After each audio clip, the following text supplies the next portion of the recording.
벌써 이제 우리가 3강에 접어들었는데요. 오늘 이제 자본의 본문의 첫 장을 열게 됩니다. 제 오늘 목표는 좀 어떻게 들리실지 모르겠는데 우리가 정말로 이상한 시대에 살고 있다. 이런 거를 여러분들에게 납득시키는 겁니다. 마르크스의 표현을 빌리자면 우리 자본주의에 살잖아요. 그런데 자본주의는 역사적으로 진짜 특수한 사회 형태이다 라고 했는데요. 사실 사람이 자기 시대에 놀란다는 건 쉽지 않습니다. 우리 시대 평범한 것들은 평범하지 않습니다. 아주 특이한 것들이에요. 다만 우리가 그걸 못 보고 있을 뿐이에요. 우리 눈이 그걸 못 보고 있을 뿐이죠. 우리가 얼마나 이상한 시대에 살고 있는가, 이것을 아는 것이 우리 시대를 공부하는 출발점이 돼야 됩니다. 마르크스가 그런 얘기를 했어요. 당시 정치경제학자들, 부르주아 경제학자들에게 그런 얘기를 했습니다. 자본주의를 너무 자연스러운 것으로 보니까 인간의 욕망에 가장 부합하는 체제, 그래서 앞으로도 영원히 될 수밖에 없는 체제라고 자본주의를 보니까 자본주의가 역사적으로 얼마나 특수한 건지를 못 알아보는 거라고 그랬어요. 즉 자본주의를 제대로 이해하지 못하고 있다는 거죠. 자본주의 경제학자들은 자본주의만 정상이고 다른 것들은 비정상이고 덜 발달한 것이고 좀 야만적인 것이고 미숙한 것이고 자본주의만 인간 본성에 가장 부합하고 가장 발전된 것이고 이렇게 생각해요. 그러니까 우리가 자본주의가 이상하단 말이 이상하게 들리는 거예요. 마르크스는 이걸 종교에 비유한 적이 있는데요. 사람들은 자기가 믿는 종교만 신이 계시한 거고 다른 종교들은 다 인간이 만들어낸 거라고 생각한다는 거예요. 근데 바로 그것 때문에 다른 종교의 특이함, 독특함을 알아보지를 못한다는 거죠. 마르크스의 자본은 자본주의로부터 멀어졌기 때문에 자본주의에 가장 깊숙하게 들어갈 수 있었다고 그렇게 말할 수도 있어요. 자본주의를 기이하게 봤기 때문에 자본주의를 잘 이해할 수 있었다고요. 물론 이렇게 바꿔 말해도 돼요. 자본주의 안에 가장 깊이 들어가고 싶은 사람은 자본주의로부터 멀어질 줄 알아야 돼요. 도시를 보려면 도시 밖을 떠나야 도시가 보여요. 바로 이제 이 눈인데요. 이 이상함을 볼 수 있는 눈, 저는 이걸 마르크스의 특별한 눈이라고 부릅니다. 마르크스 눈이 특별하다고 말하는 것은 그가 평범한 것을 보고 놀랐기 때문이에요. 그는 우리가 얼마나 독특한 방식으로 사물을 바라보는지, 우리 시대 모두 다 부자가 되고 싶어 하는데 그 부가 얼마나 특이한 것인지 이것을 말해주고 싶어 했어요. 그의 눈에는 자본주의가 한마디로 이상한 시대예요. 근데 결론적으로 미리 말해두자면 자본주의가 이상하게 보여야 자본주의가 제대로 보이는 거예요. 이 말을 제가 오늘 강의에서 전할 수 있으면 정말 좋겠어요. 자, 이제 약속한 대로 첫 문장을 열어보겠습니다. 자본주의적 생산 양식이 지배하는 사회에서의 부는 방대한 상품 더미로 나타나는데 개개의 상품은 부의 기본 형태다. 마르크스를 여기다 붙였죠. 그래서 우리는 상품에 대한 분석에서 먼저 시작해야 된다 이런 말을 했어요. 그런데 자, 이 문장을 하나씩 뜯어보자고요. 자본주의적 생산 양식이 지배하는 사회에서의 부는 이라고 말했는데 부라는 말을 한정하고 있어요. 자본주의에서 자본주의적 생산 양식이 지배하지 않는 사회에서의 부하고 다르다라는 뉘앙스가 있는 거예요. 세상의 모든 시대가 똑같은 부의 관념을 갖고 있는 게 아니고 자본주의적 생산 양식이 지배하는 사회에서의 부는 이제부터 내가 말할 그런 것이다 이런 얘기예요. 서구의 경제학의 역사 속에서 이것을 간단히 확인해 볼 수가 있어요. 이를테면 16세기쯤 되면 이제 스페인 즉 에스파냐가 새 대항해 시대 세상을 지배하고 있을 때죠. 근데 그때를 이제 보통 경제에서는 중금주의 시절이라고 불러요. 금을 자꾸 모으려고 했죠. 에스파냐가 원주민들 학살하고 광산에 막 동원해서 어마어마하게 금속들을 모았어요. 귀금속들을. 그런데 신대륙에서 배에다 잔뜩 금을 싣고 들어왔는데 이게 에스파냐를 부유하게 만들어줬느냐? 희한하게 물가만 잔뜩 올랐어요. 사람들은 살기가 어렵고 물가가 300~400% 정도 올랐어요. 이 시기에. 1,500 올랐다고요. 이걸 이제 17세기, 그 다음 세기죠. 그러니까 자기 시대에는 왜 그런지 몰라요. 다음 시대 사람들이 그걸 비웃는 거예요. 그걸 뭐라고 하냐면 금의 저주라고 불러요. 왜냐하면 스페인이 그 중금주의 시절만 해도 부유함이랑 금은보화를 많이 모으는 거예요. 금을 많이 모으면 부자가 될 수 있다고 생각했어요. 이게 이제 17, 18세기 되면, 그 뒷세기 되면 스페인이 되게 바보였어 라고 하는 말이 나오는데 사실 그 깨달음은 당한 사람이 먼저 깨달아요. 즉 스페인에서 먼저 나왔어요. 우리는 금은 보화하고 부를 구별해야 된다고. 자, 그러면 그 다음 세기, 방금 에스파냐에서 일어난 일을 비웃었던 사람들 있죠. 그 다음 세기의 경제학자들, 보통 이제 중상주의자들이라고 많이 부르는데요. 이 사람들은 이렇게 했어요. 스페인 사람들은, 에스파냐 사람들은 세상에 귀금속하고 부유함을 혼동했대라고요. 그래서 실제 그럼 부는 뭐냐? 아, 그 귀금속으로 구매할 수 있는 물건, 그게 부지. 금 많이 모은다고 되냐 이거예요. 실제 우리가 먹고 마시고 입고 하는 쓸 물건들, 우리에게 편익을 제공하는 거. 이런 물건들, 재화의 양이 많아지는 것이 풍요로운 거고 부유한 거야, 부야라고. 돈을 모으는 게 중요한 게 아니야라고 그랬어요. 돈하고 부유한 건 틀려라고, 부는. 자, 돈이 많은 게 중요한 게 아니고 곡식을 더 많이 갖고 있고 더 많은 옷을 갖고 있는 것이 부다라고 했죠. 그런데 엄밀히 말하면 자본주의적 생산 양식이 지배하는 사회에서의 부, 자본의 첫 어구, 거기에 해당되는 부는 더 많은 곡식 이것도 아니에요. 말하자면 애덤 스미스가 국부론을 썼잖아요. 그런데 이때 스미스가 말한 국가의 부란 더 많은 곡식이라든지 풍요로운 자연 이런 얘기가 아니에요. 왜냐하면 예전에 이제 부자들을 우리가 천석군, 만석군 이런 표현을 썼습니다. 한 해 농사를 졌는데 곡식이 1000가마가 나오고 10,000가마가 나온다는 얘기는 어마어마하게 땅도 넓고 부유하다는 얘기일 거예요. 그런데 만약에 그 다음 해가 더 풍년이 들어서 더 많이 생산된다면 사실은 올해 천석군은 작년 천석군보다 덜 부자예요. 이 말을 이해할 수 있어야 해요. 쌀이 한 톨도 더 줄어든 거 없는데도 사실은 쌀값이 좀 싸져요. 쌀이 쉽게 생산되니까 단가가 떨어지니까. 그래서 똑같은 쌀 톨수를 갖고 있어도 풍년인 사회에서는 가뭄의 때 천석군보다 더 가난하다. 그러니까 가난하단 말이 이상한 거 덜 부자라고요. 물건 재화는 안 늘었는데 부가 변하잖아요. 우리는 자본주의에 살다 보면 많이 알아요. 농부들은 특히 많이 알아요. 올해 배추가 여기저기서 배추가 너무 많이 나요. 그때 불안합니다. 사회에서 배추가 많다는 건 먹을 수 있는 배추가 늘었다는 거니까 좋은 일이어야 되는데, 농부들은 이렇게 말해요. 망했다. 좀 묘한 거예요. 우리 시대의 부는 재화의 양과 그대로 일치하지 않아요. 그래서 19세기 정치경제학자들, 이를테면 스미스, 데이빗 리카도 이런 사람들은 부를 재화의 양과는 구별해야 된다고. 그 앞세기, 그러니까 웃기죠? 16세기 사람들이 있었고 17, 18세기가 16세기 사람들을 비웃었어요. 그런데 19세기 사람들은 다시 17, 18세기를 비웃는 거예요. 세상에 부의 양과 재화의 양을 혼동하고 있다고.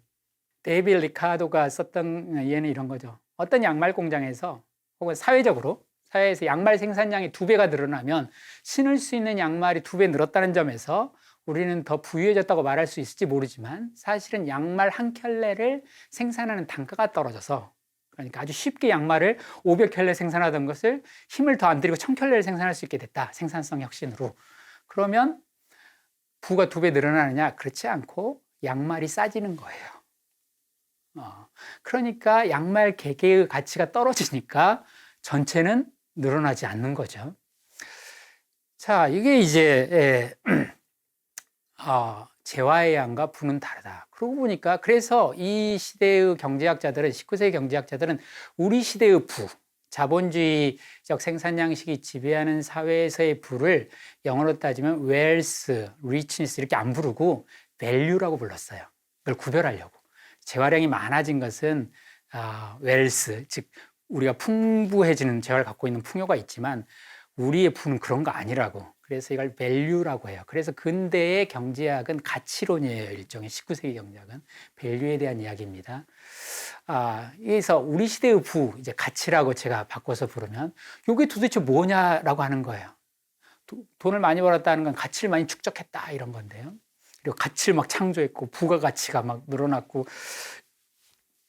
이런 얘기인데 이것의 정체가 뭘까 이런 거죠. 애덤 스미스는 이것을 상품의 진짜 가격이라는 의미에서 리얼 프라이스라고 불렀어요. 물건값이 다 붙어 있는데 요거 말고, 왜냐하면 화폐로 이렇게 표시한 가격 말고 요거는 금이 더 생산이 많이 일어나면 아까 물가가 오른다 그랬잖아요. 그러면 실제 가치가 그렇게 안 늘었는데도 우리한테 명목적으로는 높아 보이니까 실제 가치를 따져야 된다. 금이나 은, 화폐는 상대적인 척도 역할만 하지 절대적인 척도가 될 수 없다. 또 고압세기 사람들이 먹을 것 많고 입을 것 많은 거, 이런 거는 욕구나 효용인데 그건 사람들마다 다르기 때문에 매우 주관적인 것이다. 따라서 부가 뭔지에 대한 객관적이고 절대적인 척도들이 못 된다, 이런 거예요. 결국 우리가 얼마나 많은 부를 축적했는가라고 하는 것은 얼마나 많은 가치량을 창출했고 갖고 있는가라고 말할 수 있어요. 사실 여담인데요. 정말로 우리 시대의 가치 개념이 좀 이상합니다. 이 자본을 좀 벗어난 얘기긴 한데, 사실 어떤 것이 가치 있다, 경제적으로 지금 말한 우리가 GDP 같은 경우는 한 사회 안에서, 한 국가 안에서 창출된 부가가치 총합이거든요. 가치가 이전보다 늘어난 것들에 새로 창출된 가치 총합이에요. 이 가치가 되게 이상해요. 우리 삶에 꼭 필요한 거 있잖아요. 그 순위 아니에요. 이를테면 햇볕이나 바람이나 이런 것들은 그거 없으면 우리 당장 죽는 것들이에요. 그러나 경제학적으로는 무가치한 거예요. 자연이 거저준 것들 있잖아요. 이런 거는 가치가 없어요. 네. 굉장히 특이한데, 또 동물들이 활동해서 만들어낸 것도 가치가 없어요.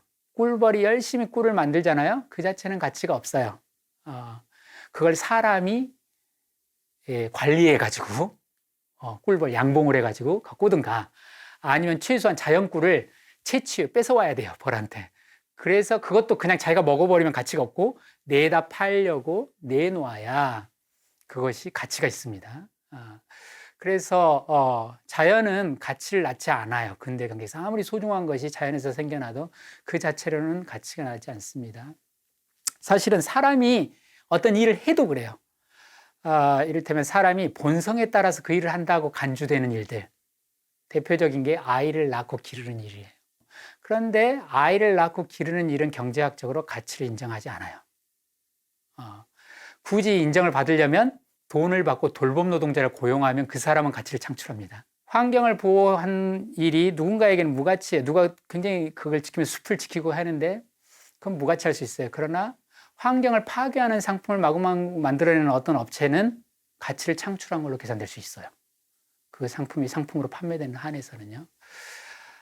그러니까 가치 개념은 그냥 직관적으로 생각해도 좀 이상해요, 우리가. 물론 경제학적 가치 개념과 도덕적 가치 개념을 구별해야 한다는 말을 할 거예요. 그리고 사회적으로 의미 있는 일과 경제적으로 의미 있는 일은 다르다고. 맞아요. 그러나 이것이 너무 벌어지면 좋은 사회가 아니에요.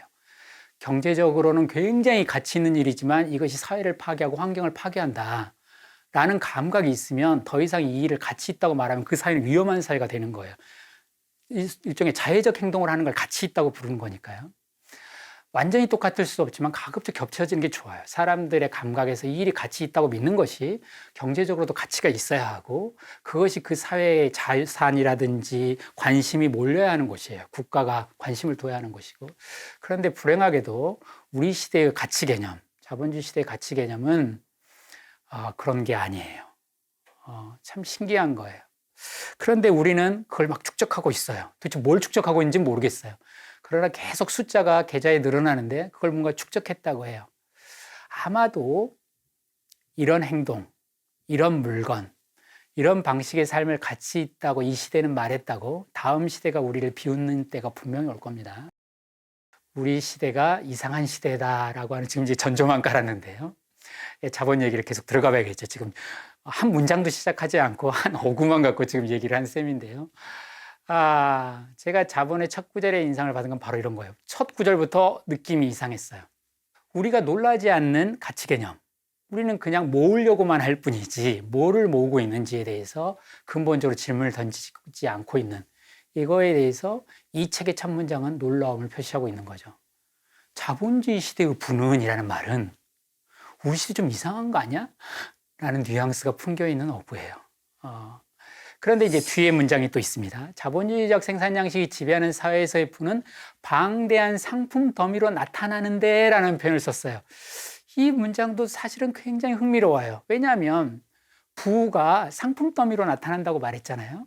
이 말은 우리 시대의 부, 즉 아까 제가 가치라는 말을 썼는데 이 가치가 직접은 못 나타난다 이런 뜻이에요. 그래서 상품의 몸을 빌려서 나타나는데 이런 뜻이에요. 부가 상품으로 나타나는데, 부가 그냥 나타나면 좋죠. 그런데 그렇게 안 나타나고, 왜 부가 모호하냐면 부는 우리 눈에 안 보여서 그래요. 만질 수 있는 게 아니어서. 그래서 부는 누구 몸을 빌려서 나타나는데 상품의 몸을 빌려서 나타난다 이거예요. 정말 그래요. 우리는 부자를 어떻게 알아보나요? 고급 승용차를 타고 있거나 고급 아파트에 살거나 넓은 땅을 갖고 있거나 이런 거예요. 즉 우리 시대의 부나 가치는 아파트, 땅, 자동차의 몸을 빌려 있어요. 그런데 엄밀한 의미에서 아파트, 자동차 이런 것들은 부가 아니에요. 아까 말했잖아요. 땅은 그대로 있었는데 세상에, 혹은 아파트 평수 한 평도 안 늘었는데 지난 2, 3년 사이에 갑자기 부가 2배로 늘어난 사람들이 많아요, 요즘에. 벽돌 하나도 안 늘었는데. 그러니까 분명히 아파트하고 부는 다른 거예요. 그러나 우리는 부를 다르게 볼 방법이 없어요. 아파트를 보면서 아, 부자네? 라고 말하는 거예요. 이렇게 상품 더미로 나타난다는 거죠. 자, 이게 중요합니다. 부는 만질 수도 없고 볼 수도 없다는 걸 알아야 해요. 그런데 우리는 자꾸 만질 수 있고 볼 수 있다고 착각해요. 제가 이제 저희 집 근처에 중국 만두집이 있어요. 원래 가게 앞에 쬐끔 이렇게 좌판처럼 내놓고 했던 집인데 지금 너무너무 유명해져가지고 가게를 들어가더니 아예 이제 옆에까지 텄어요. 정말 잘 나가요. 제가 이제 알겠어요. 이제 그 집 부자 됐어요. 어떻게 하냐? 불을 본 적은 없어요. 뭘 봤냐고요?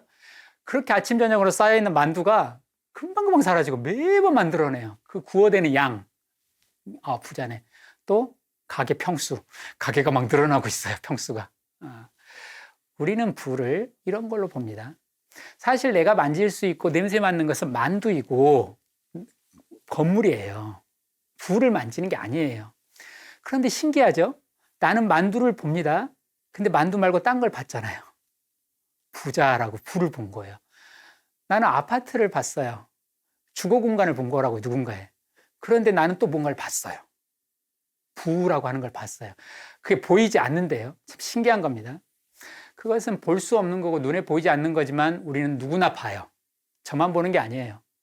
버스를 타고 강남을 쭉 지나가다 저 아파트를 보고 와, 부자들이겠다. 분명히 본 건 물리학적으로 벽돌로 쌓여진 건물이에요. 그런데 뭔가를 본 것처럼 말해요. 사실은 봐요. 이게 부예요. 우리 시대의 부. 우리는 보이지 않는 걸 지금 보고 있고 그것을 부라고 할 수 있어요. 마르크스는 이 놀라움에서 시작하는 거예요. 부가 직접 못 나타나고 상품 더미로 우리에게 나타난다 이거예요. 그러나 부가 상품의 몸을 빌려서 나타난다는 얘기는 상품이 곧 부는 또 아니란 뜻이기도 해요. 그러니까 자본의 첫 문장을 정리하면 이렇게 말할 수 있습니다. 자본주의에서 자본주의적 생산 양식이 지배하는 사회에서의 부는 직접 나타나지 못하고 상품을 통해서 나타난다. 그러니까 상품이란 가치가 우리 앞에 나타나 있는 형태, 자기가 아니라 뭔가 우리 앞에 만질 수 있는 형태로 나타났다. 상품이나 돈이나 이런 것들은 다 자기가 직접 못 나타나니까 나타난 형태라는 거예요. 그러니까 가치가 뭔지를 알려면 직접 따로 어디가 없고 이런 모습으로 나타나니까 이거를 분석해야 된다는 거예요. 가치가 우리 앞에 나타나는 형태가 뭐냐면 상품이니까 상품을 분석해봐야 그 가치의 정체를 알 수 있다. 그래서 1장 제목이 상품이에요. 그리고 우리는 상품을 분석해야 된다. 그러니까 두 번째 문장이죠. 근데 그럼 상품은 뭘까요? 물론 이제 시장에서 파는 겁니다. 그런데 여기서 이제 제가 드리고 싶은 말씀은 이런 거예요. 상품이 아니고 만든 거. 이를테면 만두집 주인이 먹으려고 만든 만두도 있을 수 있어요. 그거는 상품이 아닙니다. 똑같이 일을 해서 만들어낸 거지만 그냥 노동 생산물이라고 보통 불러요. 그런데 팔려고 내놓은 요게 이제 상품이에요. 요거를 구별할 수 있을까요? 우리가 외관상으로. 자기가 먹으려고 만든 만두와 일부러 못생기게 만들지 않는 한에 있어서는 똑같아요. 즉 상품하고 일반적인 노동 생산물, 상품이 아닌 것. 이렇게 말해도 좋을지 모르겠는데 상품은 가치가 있는 것인데 그 가치가 있는 것과 가치가 없는 것, 이것은 외관상으로는 알 수 없어요. 이게 되게 이제 어려운 것인데 마르크스 말은 그래서 이 둘의 차이를 알 수 있다면 자, 똑같이 생긴 거야 라고 우리 앞에 내미는 거예요. 그런데 이 차이를 안다면 당신은 가치가 뭔지를 안다. 하나는 가치가 있고 하나는 없는 거니까. 가치가 뭔지를 당신은 알 거다 이거죠. 외관상 똑같은데 하나는 있고 다른 하나는 없다 그랬습니다. 제가 방금. 우리의 눈이나 촉감을 통해서는 구별할 수 없어요. 보거나 만질 수 있는 게 아니니까요. 마르크스는 그걸 뭐라고 불렀냐면 상품에는 감각적인 것도 있지만 초감각적인 것이 있다. 그러니까 우리가 만지는 건 만두잖아요. 그런데 그 위에 만지는 건 아파트잖아요. 그런데 아까 뭔가를 본다 그랬죠. 이거를 초감각적인 거라고 불러요. 그래서 감각적이면서 초감각적인 게 상품이다. 굉장히 이상한 말을 막 씁니다. 그래서 앞에가 어려워요. 이런 말들 때문에. 그 마르크스가 너무 놀라서 이걸 뭔가 설명해 주고 싶은데, 예. 이게 우리가 보는 건 상품이야. 그런데 상품은 일반 노동생산물하고 다르게 감각으로는 둘은 똑같은데 상품이 되면 초감각적인 게 뭐가 붙어라고요. 그래서 만두도 옷도 자동차도 아파트도 우리가 가치라고 이제 말하는 어떤 초감각적인 것이 거기 붙들어 있는 거야라고. 그런데 우리는 신기하게 그거를 봐라고 했어요. 보이지 않는 걸 본다고요. 가치가 어느 물건에 깃들어 있어요. 그럼 상품이 돼요. 그런데 그 상품의 몸을 빌려서 나타나지만 상품의 몸 실물 차원의 그건 아니에요. 실물로 만질 수 있는 것이 아닌 건 무엇? 정말 귀신 같다고. 제가 쓴 말이 아니라 마르크스가 정말 그렇게 썼어요. 유령이라고. 상품에 깃든 유령. 이거를 이제 어려운 또 한자 써서 유령적 대상성이라고 하는데요. 대상에 유령이 깃들어 있다 이거예요. 그래서 이 유령을 잡아야 한다고 무슨 고스트바스터 아닌지 모르겠는데 이 유령을 어떻게 잡을 것인가라는 거예요. 다시 말하면 경제학 현상에 매우 중요한 어떤 것이 신학적으로 느껴진다고요. 귀신을 다루는 유령학자로 느껴진다고. 그래서 마르크스가 일장에서 그런 얘기를 합니다. 상품을 이해하려면 종교 세계를 이해하는 것이 좀 괜찮을지 모르겠다 이거예요.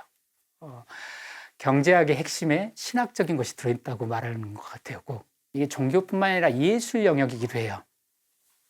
마르크스가 이제 정치경제학 공부를 본격적으로 하려고 간 게 49년에 영국으로 가거든요. 이제 대륙에서 쫓겨가지고 추방돼서 도망치듯 영국으로 갔고 거기서 이제 일을 갈면서 노동자 계급의 관점에서 바로 경제를 분석할 수 있는 정치경제학 공부를 어마어마하게 합니다. 그 해에 한 해 정도에 51명의 경제학자의 책들에 대한 노트를 작성해요. 그러니까 어마어마하게 공부를 한 거예요. 1년 사이에 51명이라뇨. 그런데 그때 이제 51년에 되면 뭐가 있었냐면 런던에서 엑스포가 열렸어요. 박람회라고 하는 국제 박람회, 만국 박람회라고 하는데 그 만국 박람회라고 하는 박람회가 굉장히 신기한 겁니다. 왜냐하면 이게 상품을 전시하는 거거든요. 상품을 전시한다는 말이 되게 중요해요. 전시는 원래 예술의 영역이었어요. 전시한다는 것은 미술관이나 박물관에 전시하는 건요. 그래서 오랫동안 예술작품만 했던 건데 지금 이제 간혹 우리 백화점 같은 데 가면 쇼윈도에 조명을 받으면서 명품들이 이렇게 딱 빛을 받고 있는 것 같아요. 마치 조각품인가 저게? 혹은 그림인가 이런 느낌이죠. 되게 신기한 거예요. 상품이 예술작품이 아니라 상품이 그랬던 것이 요때부터 시작된 거예요. 19세기에 갑자기 상품을 예술작품처럼 전시한다는 거예요. 지지난 시간인가요? 제가 발터 베냐민 얘기를 했었는데 이 사람이 이걸 보고 상품 앞에 자기가 이제 박람회장에 이런 문구가 써 있다는 거예요. 알레스 안지엔, 니스트 안 파센. 이거는 이제 독일어고요. 영어로는 그렇게 안 썼겠죠, 당연히. 우리말로는 보기만 하고 만지지 마. 그런 거 있죠? 만지지 말라고 우리 전시되어 있는 거. 물론 만져서 손상될까 봐 그렇게 써놓은 것이기도 하지만 이 표현을 어떻게 인식했냐면 이 사람은 이거는 우리가 상품을 만지고 실물로서 느끼는 그런 가치 있잖아요. 써서 손으로 직접 입고 이런 거. 그때 느끼는 가치가 있어요. 효용이라고 하죠. 따뜻하고 이런 거. 이런 것과 다른 것을 사람들에게 체험시키는 거라는 거예요. 손으로 될 수 없는 무언가를 체험하라는 거예요. 뭘 체험하죠? 이 상품에는 우리가 만지고 볼 수 있는 건 너머에 뭔가가 있다고 알아채라고. 마치 우리가 그림을 볼 때 물감하고 캔버스를 보지만 그 너머에 뭔가를 보라고 약간 아우라라고 하는 거죠. 더더군다나 이제 물론 베냐민은 이거는 가치, 교환 가치기도 좀 더 나가서 전시 가치라고. 전시된 어떤 가치를 우리에게 학습시킨다고. 어쨌든 사용과 관계된 물리적인 어떤 것과 관계된 것을 넘어서는 무언가가 저기에 깃들어 있는 거예요. 근데 그것이 바로 우리 시대의 부하고 관계된 거예요, 사실은. 이거를 당시 작가들이 이미 알아챘어요. 그래서 쿠르베라고, 구스타프 쿠르베요. 쿠르베가 파리에서도 이제 한 4년 뒤에 박람회가 열리는데요. 그때 그 박람회장 앞에다가 자기 전시장을 열었어요. 왜요? 죄송합니다. 속된 말 써서 맞짱 뜨려고. 저기는 상품을 전시하는데 자기는 예술작품을 전시하는 거예요. 뭔가 위기의식을 느끼고 대결하려고 하는 거예요. 실제로 마네랑 고객들도 그랬어요. 인상파가들도. 박람회 열리면 맞은편에 바로 대응하려고 했어요. 시인 보들레르, 샤를 보들레르가 이런 말을 했습니다. 상품에는 두려울 정도로 모호한 뭔가가 깃들어 있다고. 모호한 게. 아까 마르크스 말하면 유령이 깃들어 있는 거예요. 그냥 물건이 아니에요. 세상에 인류가 노동을 해오고 물건을 만들어 온 숱한 역사가 있어요. 그런데 그런 물건은 없었어요. 그런데 자본주의 시대에 상품이라고 하는 것에는 뭔가 두려운 것이 깃들어 있다고 그랬어요. 우리가 붙잡지도 못하고 보고 있는 어떤 거. 일본의 비평가, 지금도 살아있는 분이죠. 가라타니 고진이라는 평가 이런 얘기 했어요. 왜 칼 마르크스의 자본이 위대한가, 탁월한가. 그거는 마르크스가 아주 흔하디 흔한 거, 우리 주변에 있는 거, 바로 상품. 그걸 보고 깜짝 놀랐다는 거에 있다고요. 기존 경제학은 이 평범한 상품을 보고 너무 놀란 이 눈, 이것에 의해서 무너졌다는 거예요. 너무도 평범한 것인데. 여러분한테도 이제 기괴하게 보이나요? 잘 모르겠습니다. 다음 시간에 계속 이어가도록 하겠습니다. 마치겠습니다.